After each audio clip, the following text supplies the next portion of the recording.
नमो भगवते वासुदेवाय। जय श्रीमन्नारायण, जय श्री राधे। सभी बंधुओं का हार्दिक स्वागत एवं अभिनंदन है। जय श्रीमन्नारायण। बंधुओं,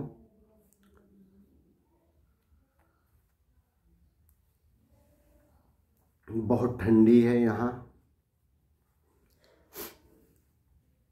जन्म मृत्यु जरा व्याधि दुख दोषानुदर्शनम, अर्थात इस जगत में सुखी होने के दो ही मार्ग हैं। एक है ज्ञान मार्ग, दूसरा है भक्ति मार्ग।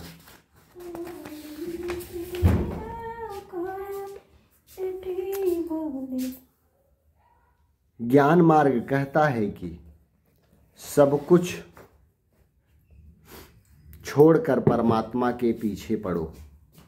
बिना वैराग्य के ज्ञान नहीं मिलता। ज्ञान मार्ग में वैराग्य मुख्य है बंधुओं। इसमें सब कुछ छोड़ देना पड़ता है। ज्ञानी सब कुछ छोड़कर एक भगवान को ही पकड़े रहता है। इस मार्ग में त्याग मुख्य है।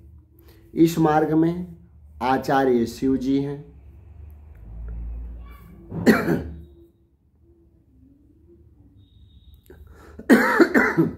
और सर्वस्व का त्याग करना बड़ा कठिन काम है बंधु। भक्ति मार्ग कहता है कि सर्वस्व का त्याग कठिन है। इसकी अपेक्षा तो बेहतर है कि सभी कुछ में ईश्वर है, ऐसा मानकर सभी से विवेक पूर्वक प्रेम करो। इस मार्ग में भागवत भाव रखकर समर्पण करना है। भक्ति मार्ग में कुछ भी छोड़ने की बात नहीं है। वैष्णव कहेगा कि केले की छाल में भी भगवान है, मैं इसे गाय को खिलाऊंगा। बंधुओं, भक्ति मार्ग में समर्पण मुख्य है। इस मार्ग के आचार्य श्री कृष्ण हैं। भगवान श्री कृष्ण हर किसी पर प्रेम रखते हैं, तो इस मार्ग में हर किसी के साथ प्रेम करना होता है।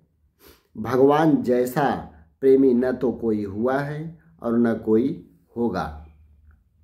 जय श्रीमन्नारायण, जय श्री राधे।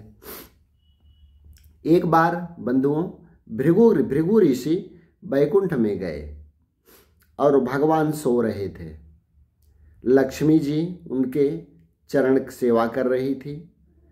भृगु को लगा कि यह तो कोई विलासी लगता है, उसे बड़ा देव कौन कहे। भृगु जी बोल रहे हैं। ऋषि तो परीक्षा करने ही आए थे, भगवान की परीक्षा करने गए थे बंधुओं। भृगु ऋषि तो परीक्षा करने आए ही थे, अतः उन्होंने सोए हुए भगवान की छाती पर लात मार दी।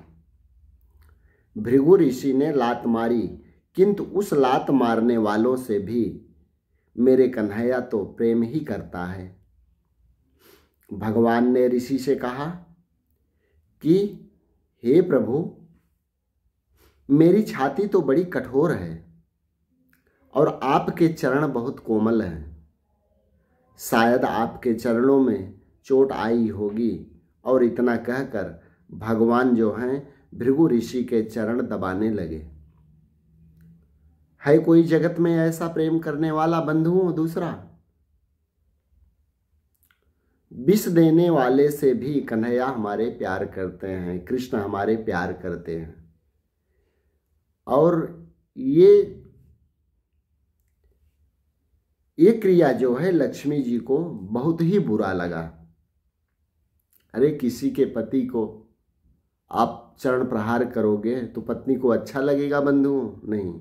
तो लक्ष्मी जी को बहुत खराब लगा। लक्ष्मी जी बोली, ऐसी भी कहीं परीक्षा हो सकती है? परीक्षा करने का यह ढंग अच्छा नहीं है। मैं ब्राह्मणों के घर नहीं जाऊंगी। बंधुओं, वहीं पे ब्राह्मण समुदाय स्थापित हुआ है। लक्ष्मी ने ब्राह्मणों को त्याग दिया। इसीलिए सामान्यतया ब्राह्मण गरीब रह गए हैं। ज्ञानी मानते हैं कि जब से यह शारीरिक संबंध हुआ है तब से इसी से दुख हुआ है, अतः वे शरीर से प्रेम नहीं करते। प्रेम करना है तो प्रेम करना ही है तो सबसे प्रेम करो। किसी से भी प्रेम नहीं करना हो तो कोई बात नहीं, किंतु अपने शरीर से तो प्रेम करो ही नहीं। एक परमात्मा से प्रेम करो। सभी से प्रेम करो अथवा सभी का त्याग करो। और यदि तुम सभी का त्याग नहीं कर सकते हो तो सभी में ईश्वर भाव रखकर सभी से प्रेम करो। सभी में से ममता का त्याग करो अथवा सब कुछ ईश्वर को समर्पित करके सभी कर्मफलों का त्याग करो। सभी के प्रति ममता, मेरापन होना ही समर्पण मार्ग है। अमुक के प्रति ही मानवता होना स्वार्थ मार्ग है। आज तो सभी स्वार्थ मार्गी हैं बंधुओं। पैसों मारो परमेश्वर ने, पत्नी मारी गुरु। छया छोकरा मारा, शालिग्राम पूजा कोनी करूं। अर्थात धन संपत्ति मेरा परमेश्वर है, मेरी पत्नी ही मेरी गुरु है और मेरी संतान मेरे शालिग्राम हैं। अब मैं पूजा करूं भी तो किसकी। बंधुओं, जो संसार से जागृत नहीं होता वह कभी कन्हैया को पा नहीं सकता। कंस काम और अभिमान में है, कंस में काम और अभिमान है, वही सभी को कारागृह में रखता है। जागृत कौन है? जो मन से विषय सुख का त्याग करके भगवान के नाम का जप करे, वही। जगत में कौन जागृत हुआ है? बाबा जी ने कहा है, जानिए जानिए तबहि जीव जब जागा, और जब सब विषय विलास विरागा।